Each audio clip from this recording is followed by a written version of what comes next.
শাইখ আহমদুল্লাহর দ্বিচারিতা দেখেন, তারা আসলে ধর্মজীবী, ধর্ম নিয়ে ব্যবসা করছে। গান শোনা মুসলিমের জন্য কতটা ক্ষতিকর?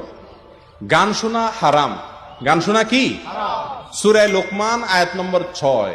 এই আয়াতের তাফসিরে অনেক মুফাসসিরগণ লিখেছেন যে এখানে গানের হারাম হওয়ার বিষয়টিকে আল্লাহ তাআলা বুঝিয়েছেন। বিভিন্ন হাদিস থেকে সাহাবায়ে কেরাম বর্ণনা করেছেন গান শোনার বিষয়টিকে হারাম। রাসূল আকরাম সাল্লাল্লাহু আলাইহি ওয়াসাল্লামের এক হাদিসে আসছে তিনি বাদ্যযন্ত্র ভাঙার জন্য আল্লাহ তাআলা তাকে পাঠিয়েছেন, অর্থাৎ এগুলো বন্ধ করার জন্য এসেছেন।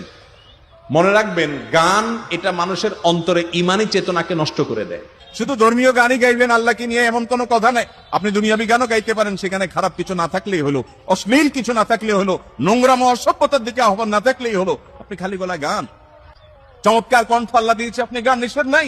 নবী করিম সাল্লাল্লাহু আলাইহি ওয়াসাল্লাম হাসান ইবনে সাবিত রাদিয়াল্লাহু তাআলাকে কবিতা আবৃত্তি করার, খালি গলায় গান গাওয়ার পারমিশন দিয়েছেন। তিনি নিজেও হুনায়নের যুদ্ধে, খন্দকের যুদ্ধে, মসজিদে নববী নির্মাণের সময় বিভিন্ন সময় গেয়ে উঠেছেন, আনান নবিয়্যুল কাযিব আনা ইবনে আব্দুল মুত্তালিব আল্লাহুম্মা লা আইশা ইল্লা আইশাল আখিরা ফাগফির লিল আনসারি ওয়াল মুহাজিরা। তিনি নিজেও গেয়েছেন। আপনি গান, শুটিং প্রতিযোগিতা হচ্ছে বাজারে, নবী সাল্লাল্লাহু আলাইহি ওয়াসাল্লাম উৎসাহ দিয়েছেন দুনো দলকে যে চালাও।